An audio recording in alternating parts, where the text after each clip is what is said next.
Avec 4 minutes durables, vivons éco-citoyens. Éco-citoyens, éco-citoyennes, salut. Nous sommes le 22 mai 2020. Et en ce jour, comme de coutume, le monde célèbre la journée internationale de la biodiversité. Mais cette fois-ci, sur le thème Covid-19, nos solutions sont dans la nature.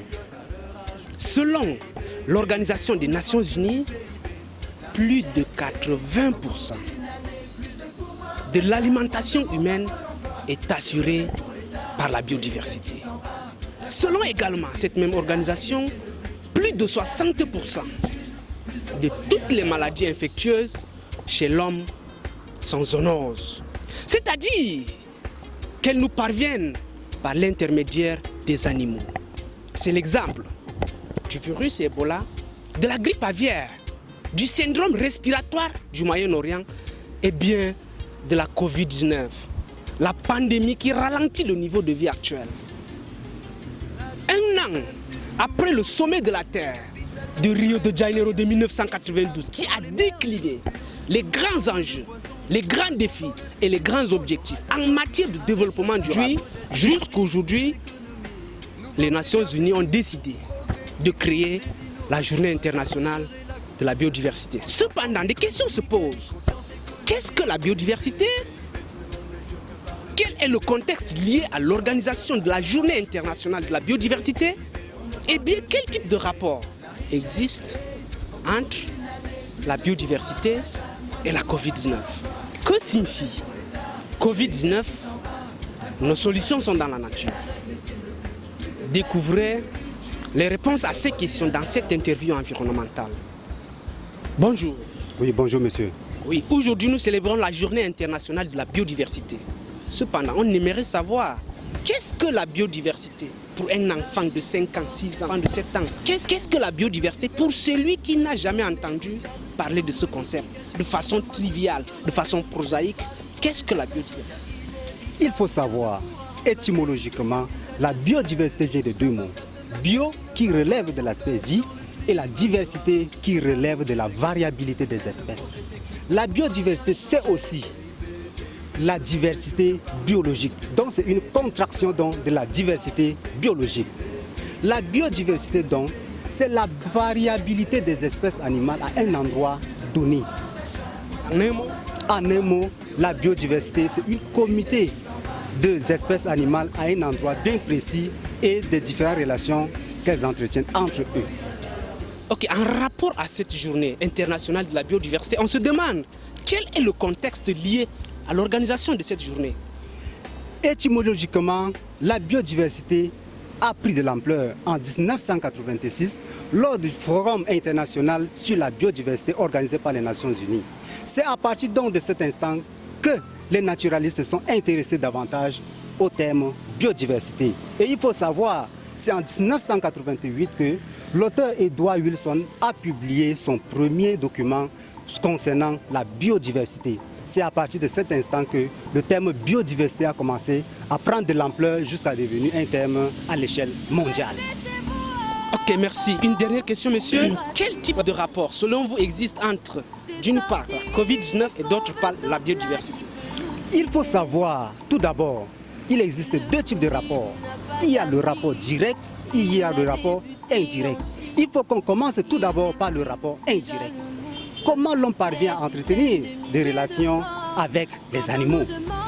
Tout d'abord, dans les années 1800, les naturalistes, les comportementalistes entrent donc en contact avec les animaux dans le but d'étudier leur comportement. Vous allez vous rendre compte qu'il y a les animaux, comme les chiens, comme les chats, qui comprennent le langage humain. C'est à partir donc de cet instant que leur but était de savoir comment les animaux peuvent aussi avoir le même comportement comme l'homme. Et il faut aussi noter qu'il y a une deuxième catégorie de personnes qui entrent donc en contact avec les animaux. Il s'agit bien évidemment des chasseurs, des braconniers. Pour ceux-ci, leur but était de tuer ces animaux pour les en consommer. Et une dernière catégorie de personnes qui entrent en relation avec les animaux à travers les différentes activités. l'agriculture par exemple, l'urbanisation par exemple. Ceux-ci parviennent donc à détruire l'habitat de ces animaux. Par conséquent, ils se retrouvent en divagation et ils deviennent obligatoirement le proie des êtres humains. Concernant maintenant le rapport direct relève de l'aspect de la consommation donc de ces animaux. Il faut bien noter que de nos jours, il y a les mets traditionnels qu'on parlait de la sauce de la viande de brousse. C'est à partir donc de cet instant que l'homme entre en contact de façon directe avec la consommation de ces animaux. Et il faut noter que concernant la Covid-19, c'est une pandémie qui relève donc de la consommation de ces viandes. C'est à partir de cet instant qu'on relève que la consommation de la viande de brousse a un impact pour la santé de l'être humain. Mais il faut tout de même savoir que la nature constitue aussi une opportunité donc pour soigner cette maladie. Merci d'avoir répondu à toutes nos questions. Ok, merci beaucoup monsieur. Merci. Que signifie la Covid-19? Nos solutions sont dans la nature. La biodiversité permet de guérir la Covid-19.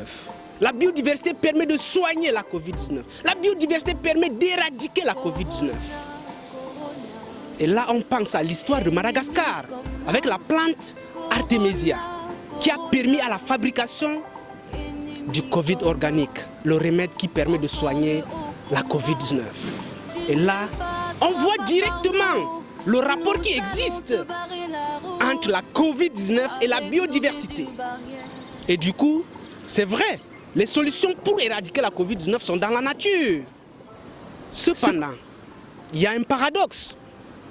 Comment comprendre le fait qu'une maladie qui a une origine dans la biodiversité soit soignée par cette même biodiversité?